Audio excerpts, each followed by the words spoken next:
Buenas tardes, doctores y compañeros. Somos el equipo 4 y el día de hoy les vamos a presentar el tema de proteínas. Nuestro equipo está conformado por Granados Pichardo, Nancy Guadalupe, Tierra Lascano, Evans Antonio, Vázquez Wendolain Gerardo, Villalobos Maguey, Karen Georgina y su servidora López Desiderio Alma Karina. Vamos a comenzar con el concepto de proteína. Esta se define como un péptido de más de 50 aminoácidos que tiene actividad biológica. Dicha macromolécula tiene una secuencia única que determina su estructura tridimensional y su función biológica. Para formar una proteína, los aminoácidos se unen entre sí mediante enlaces peptídicos. La formación del enlace peptídico es una reacción de condensación. Los aminoácidos que forman parte de un péptido se llaman residuos, para indicar la pérdida de una molécula de agua. Por ejemplo, en la imagen que vemos en pantalla tenemos a la molécula de la glicina y una molécula de alanina. Se van a unir y al unirse va a salir una molécula de agua en la cual desaparecerá y se formará el enlace peptídico.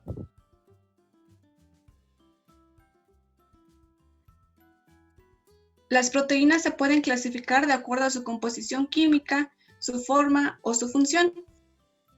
Entonces, tenemos que las proteínas se clasifican de acuerdo a su composición química en simples y conjugadas. Las proteínas simples son aquellas que se hidrolizan para formar solo aminoácidos, por ejemplo, la insulina, la ribonucleasa y la oxitocina. Por otro lado, tenemos las proteínas conjugadas. Estas van a ser aquellas proteínas que además de tener aminoácidos se caracterizan por estar unidas a un grupo prostético, por ejemplo, como un azúcar, un ácido nucleico, un lípido o algún otro. Dichos grupos prostéticos desempeñan una tarea importante y a veces crucial en el funcionamiento de las proteínas. Las proteínas conjugadas se clasifican en función de la naturaleza química de su grupo prostético. Por ejemplo, las lipoproteínas contienen moléculas de lípidos para las lipoproteínas de la sangre. También tenemos las glucoproteínas, que estas contienen carbohidratos, las fosfoproteínas, que estas poseen un grupo fosfato, las hemoproteínas, que poseen grupos hemo, por ejemplo, la hemoglobina, también las flavoproteínas, que estas tienen un grupo nucleótido de flavina, por ejemplo, el succinato deshidrogenasa, y por último tenemos las metaloproteínas, que estas se caracterizan por poseer iones metálicos como el hierro, el zinc, el calcio, el cobre, y algunos ejemplos pues son la ferritina o el alcohol deshidrogenasa. Bueno, entonces estas serían las proteínas conjugadas, porque además de poseer aminoácidos, están compuestas por otra sustancia de naturaleza no proteica. Como les mencioné antes, pues este recibe el nombre de grupo prostético. Bueno, continuamos. Las proteínas se clasifican en dos grupos principales según su morfología. Como su nombre lo sugiere, tenemos las proteínas que son globulares y fibrosas. En las proteínas globulares tenemos que estas contienen cadenas polipeptídicas que están plegadas de modo compacto. Y bueno, las proteínas globulares pues se caracterizan por su forma esférica, compacta. Esto es como por secciones de cadena polipeptídica y se pliegan unas sobre otras debido como a las interacciones que hay entre los grupos R. Y bueno, pues en general también son hidrosolubles y estas se caracterizan porque se difunden con facilidad. Y bueno, también se dice que habitualmente las proteínas globulares tienen funciones dinámicas o móviles. Por ejemplo, casi todas las enzimas pues tienen estructuras globulares. Otros ejemplos también serían, como lo podemos ver en la imagen, la catalasa, también la proteína transportadora de fosfato, o otro ejemplo sería la albúmina, que esta pues se encarga de transportar los ácidos grasos en la sangre. Otro ejemplo pues sería la hemoglobina, que esta pues transporta el oxígeno. También tenemos la mioglobina, que esta se encarga del almacenamiento del oxígeno en el músculo esquelético. Entonces, como recordatorio, las proteínas globulares son las que realizan el trabajo de las células, es decir, realizan funciones como de síntesis, transporte o metabolismo.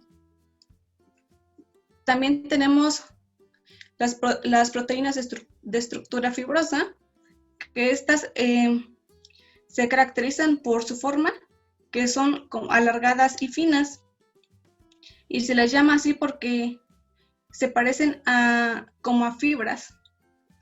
Y bueno, estas se encuentran con las cadenas polipeptídicas extendidas a lo largo de un eje.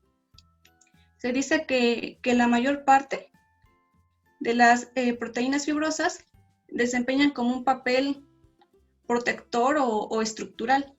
Y bueno, en general las proteínas fibrosas forman parte de la estructura de las células y de tejidos.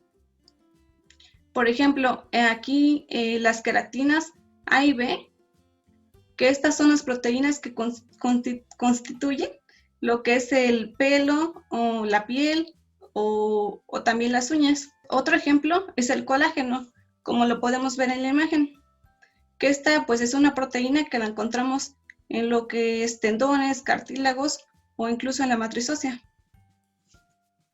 Ahora continuamos con la clasificación según su función. La primera es la catalasis. Esta va a estar dada por enzimas, que son proteínas que dirigen y aceleran miles de reacciones bioquímicas en procesos como la digestión, la captura de energía y la biosíntesis.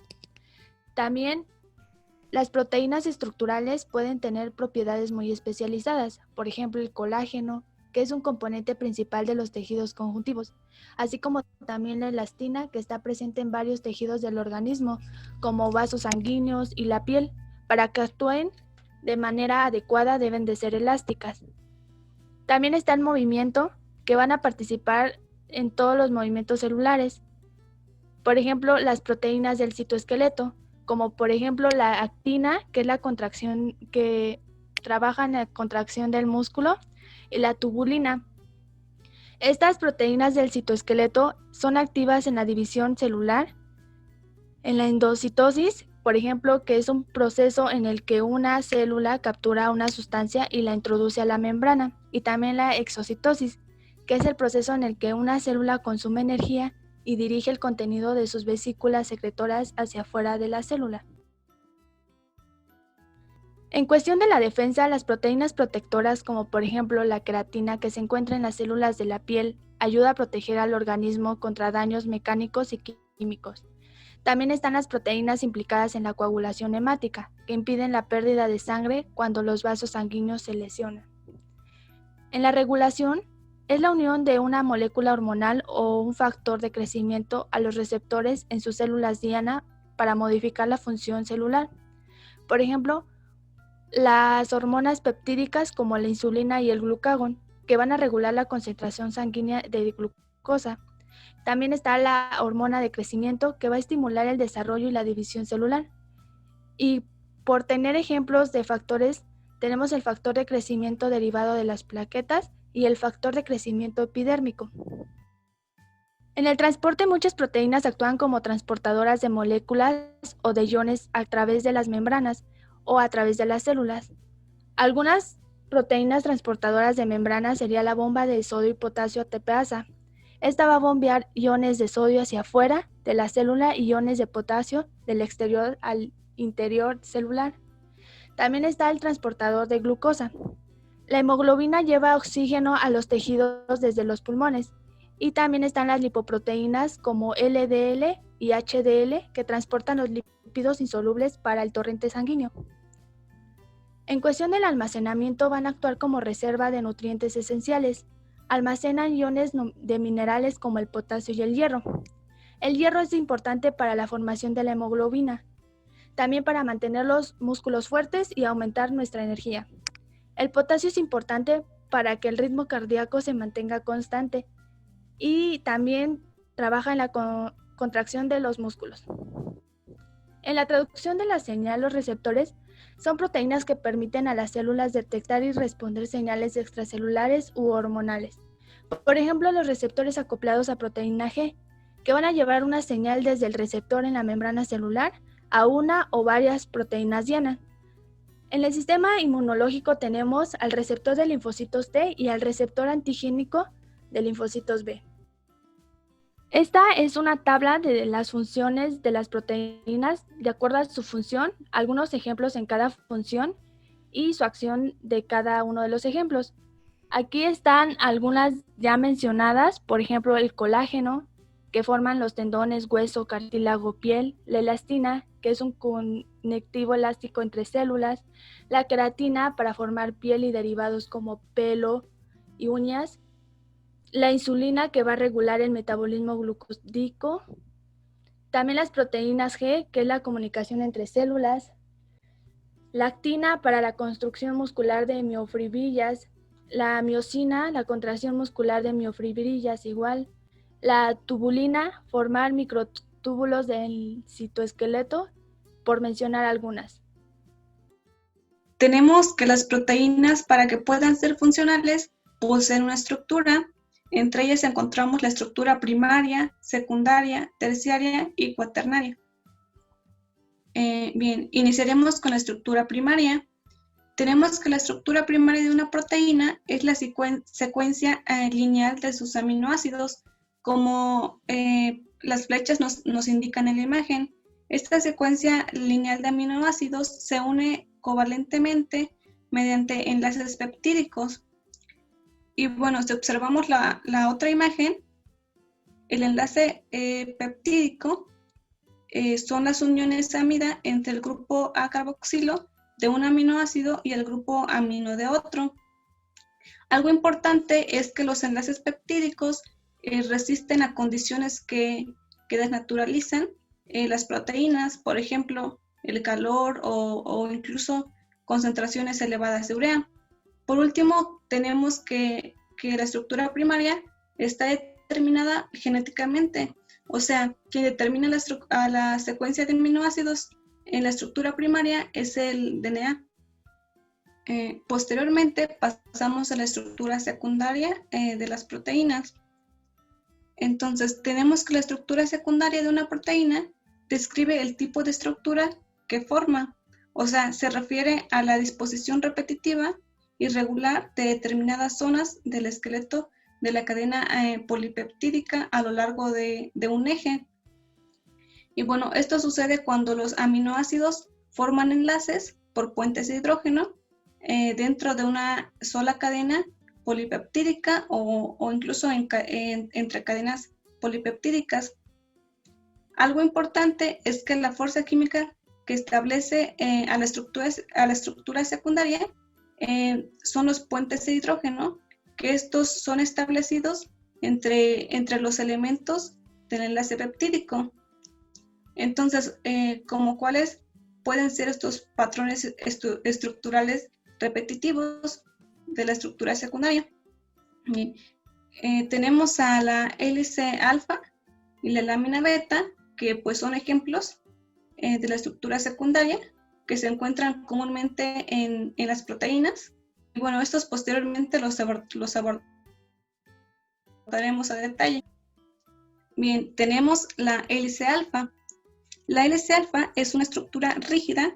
Si observamos en la imagen, podemos ver que tiene forma de varilla, que esta se origina cuando una cadena polipeptídica se enrolla en una conformación helicoidal. Para ello, una hélice alfa está estabilizada por un grupo carbonilo que está unido mediante un puente de hidrógeno al hidrógeno del grupo amida de un enlace peptídico que está a una distancia de 4 residuos a lo largo de la misma cadena. Como nos señala la imagen, cada vuelta de una hélice alfa en promedio contiene 3.6 residuos aminoácidos y la distancia entre los puntos correspondientes de cada vuelta es de 0.54 nanómetros.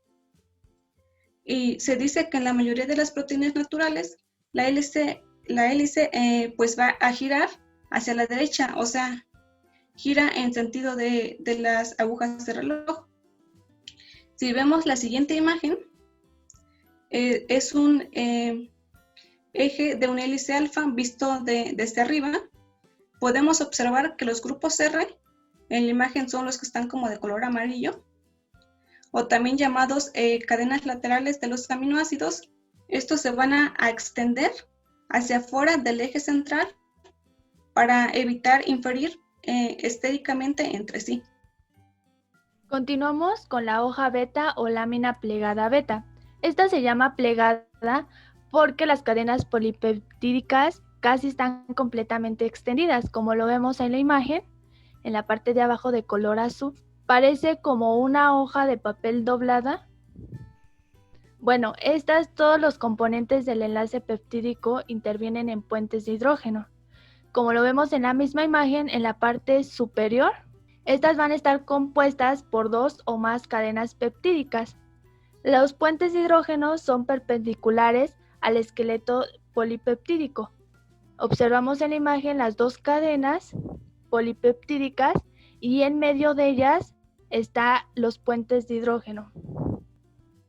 Bueno, estas láminas betas pueden estar formadas, como lo había dicho, por 2 o más cadenas polipeptídicas independientes que están dispuestas ya sea en sentido antiparalelo o paralelo. ¿Cuál va a ser la diferencia entre estos dos sentidos?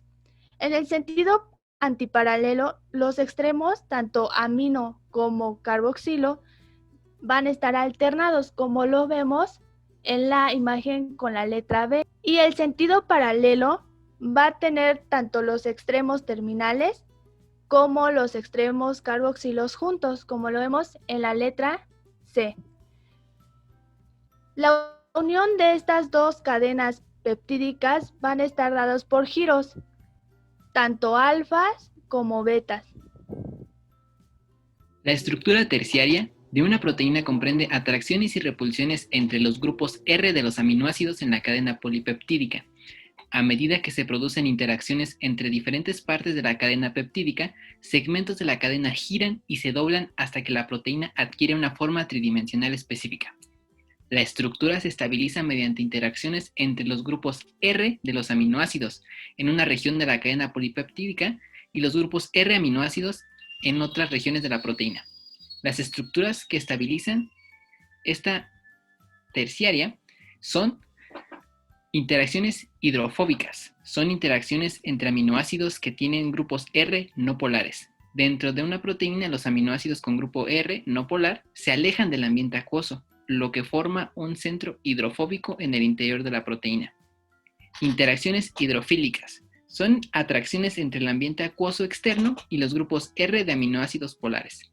Los grupos R polares se llevan hacia la superficie exterior de las proteínas, donde interaccionan con las moléculas de agua polar. Puentes salinos. Son enlaces iónicos entre los grupos R ionizados de aminoácidos básicos y ácidos. Enlaces por puentes de hidrógeno. Se forman entre el hidrógeno de un grupo R polar y el oxígeno nitrógeno de un segundo aminoácido polar. Enlaces por puentes disulfuro. Son enlaces covalentes que se forman entre los grupos de 2 cisteínas en la cadena polipeptídica.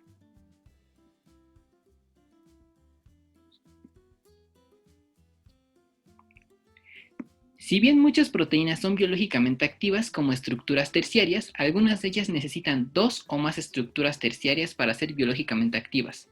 Cuando varias cadenas polipeptídicas llamadas subunidades se enlazan para formar un complejo más grande, se conoce como estructura cuaternaria. La hemoglobina es una proteína globulada que transporta oxígeno en la sangre. Consta de 4 cadenas de polipéptido, 2 cadenas alfa con 141 aminoácidos y 2 cadenas beta con 146 aminoácidos. Aunque la cadena alfa y la cadena beta tienen diferentes secuencias de aminoácidos, ambas forman estructuras terciarias similares con formas similares. En la estructura cuaternaria, las subunidades se mantienen unidas mediante las mismas interacciones que estabilizan sus estructuras terciarias, como enlaces por puente de hidrógeno, puentes salinos entre los grupos R, enlaces por puente disulfuro o incluso por interacciones hidrofóbicas.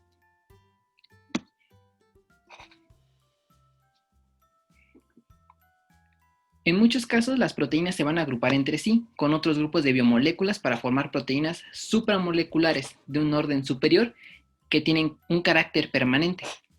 Por ejemplo, las proteínas alfa y beta tubulina forman dímeros que se ensamblan para construir filamentos largos llamados microtúbulos, cuya función fundamentalmente estructural forman parte del citoesqueleto de las células, el centriolo, de los cilios y los flagelos. Cuando las proteínas se asocian con ácidos nucleicos, pueden originar asociaciones supramoleculares como los ribosomas o los virus. Cuando se asocian con lípidos, pueden originar estructuras como las lipoproteínas del plasma sanguíneo.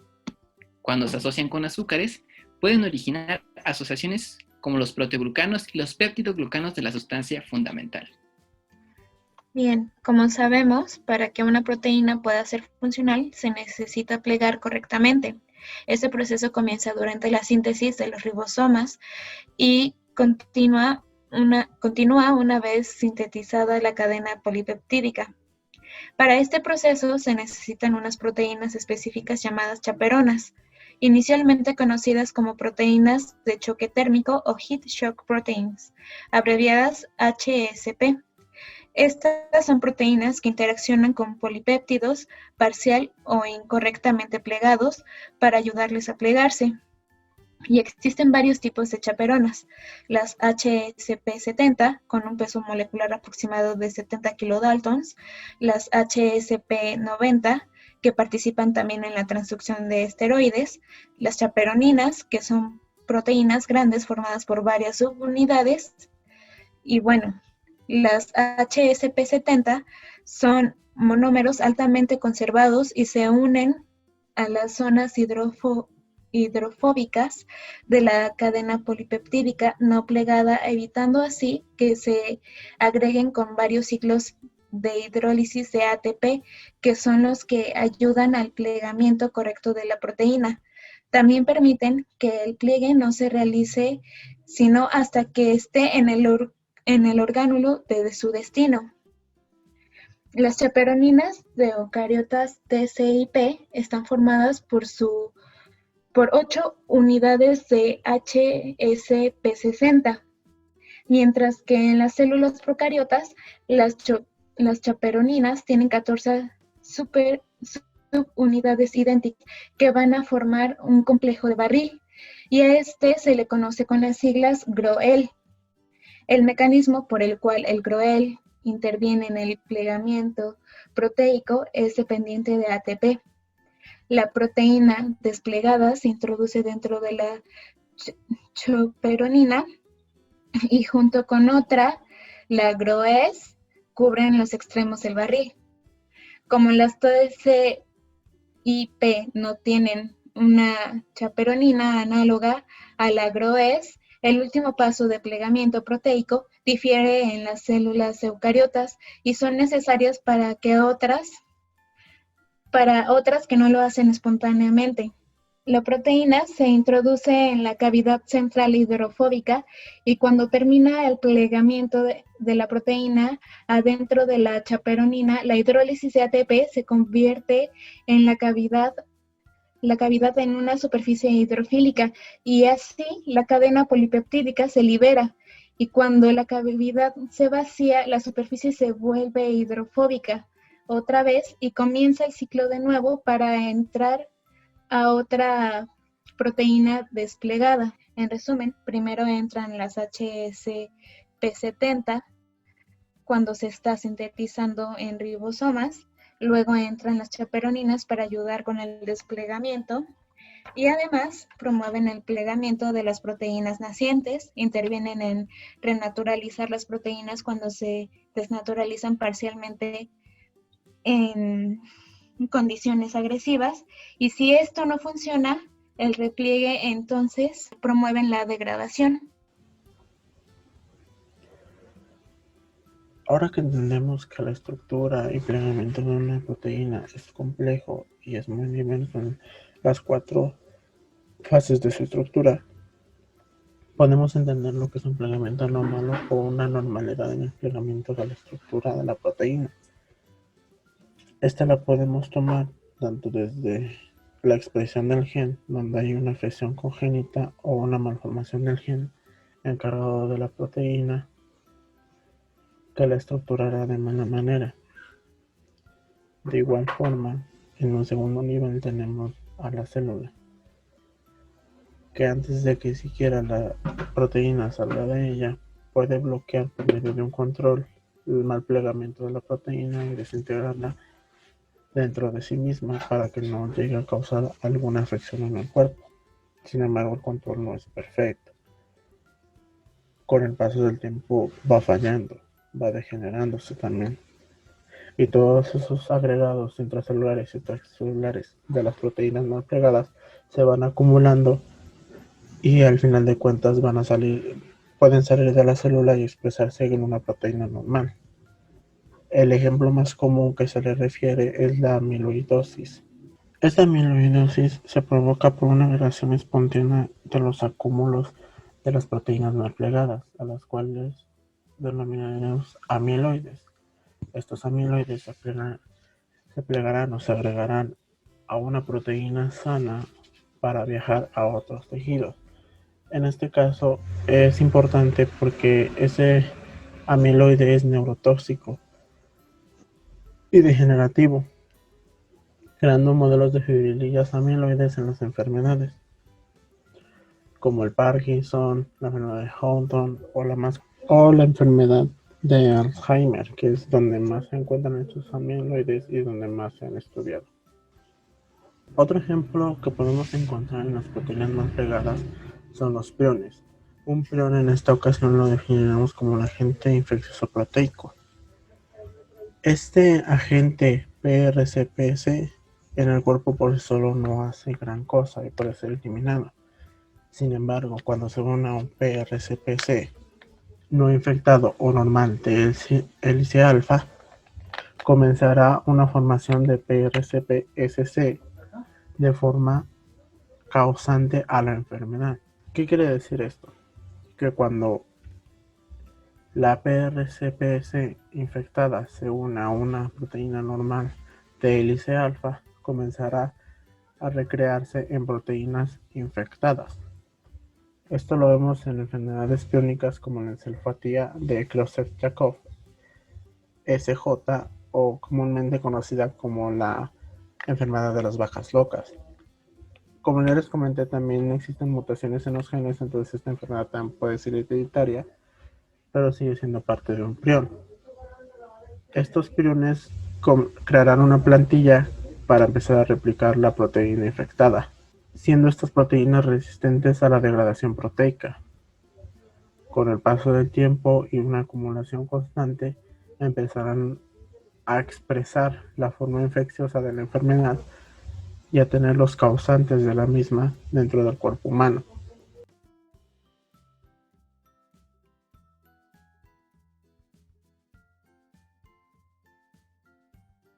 Bueno, la desnaturalización, como ya mencioné, es la alteración estructural normal y la pérdida de la actividad biológica de la proteína. Tenemos que hay causas, por ejemplo, el pH, compuestos orgánicos, iones de metales pesados, calor y agitación. En el caso del pH, es cuando un ácido o una base agrega a una proteína el cambio en el pH, rompe los enlaces por puente de hidrógeno y altera los enlaces iónicos. Por ejemplo, el ácido tánico, un ácido débil usado en ungüentos contra quemaduras, se utiliza para coagular las proteínas en el lado de la quemadura, formando una cubierta protectora y así evitar más pérdida de líquidos. En cuanto a los compuestos orgánicos, tenemos el etanol y el alcohol isopropílico, que actúan como desinfectantes al formar sus propios enlaces por puente de hidrógeno con una proteína y al alterar el enlace por puente de hidrógeno intramolecular de la cadena lateral. Entonces, el ejemplo más común que nosotros tenemos sería utilizar una torunda con alcohol cuando limpiamos las heridas o cuando preparamos la piel para una inyección. Lo que sucede aquí es que el alcohol pasa a través de las paredes celulares y coagula las proteínas dentro de las bacterias. En el caso de los iones de metales pesados, como el caso de la plata, plomo o mercurio, desnaturalizan las proteínas al formar enlaces con grupos CR iónicos o reaccionar enlaces por puente disulfuro. Y si nosotros consumimos metales pesados o de alguna manera entran en nuestro cuerpo, actúan como veneno porque desnaturalizan de manera importante las proteínas corporales e interrumpen reacciones metabólicas. Por ejemplo, hay casos en donde si por alguna razón nosotros comiéramos un papel de nuestro cuaderno con tinta, eso provocaría una intoxicación y nos causaría alucinaciones, sudoración, fiebre. O hay casos en donde hay articulaciones que son metal con metal y están hechas de cobalto y esa misma articulación hace que la fricción se vaya desgastando, con la fricción se vaya desgastando con el tiempo y entonces lo mismo pasa, hay un envenenamiento y algunos de los síntomas que podemos tener son desorientación, depresión, temblor y pues puede ser mortal. En el caso del calor, lo que hace es desnaturalizar las proteínas al romper los enlaces por puentes de nitrógeno y las interacciones hidrofóbicas entre grupos terrenopolares. Y esto lo más común que hacemos es para desinfectar instrumentos y batas quirúrgicas, porque lo que hacen es desnaturalizar las proteínas de cualquier bacteria que esté presente. Otro ejemplo que encontré es el de una persona en Rusia que entró a un concurso sobre resistencia dentro de un sauna y murió a causa de que sus proteínas se desnaturalizaron por el calor, ya que éstas no lograron hacer un repliegue en su estructura, provocando una muerte casi instantánea. Por último, en agitación, la acción de batir estira las cadenas polipeptídicas hasta interrumpir las interacciones estabilizadoras. Bien, con esto concluye nuestro tema del día de hoy. Esperemos les haya gustado, hayan comprendido en sí el tema. Cualquier duda, sugerencia o opinión aquí abajo en los comentarios o de lo contrario en la clase sincrónica. Por nuestra parte ha sido todo, agradecemos su atención y que pasen un bonito día. Bye.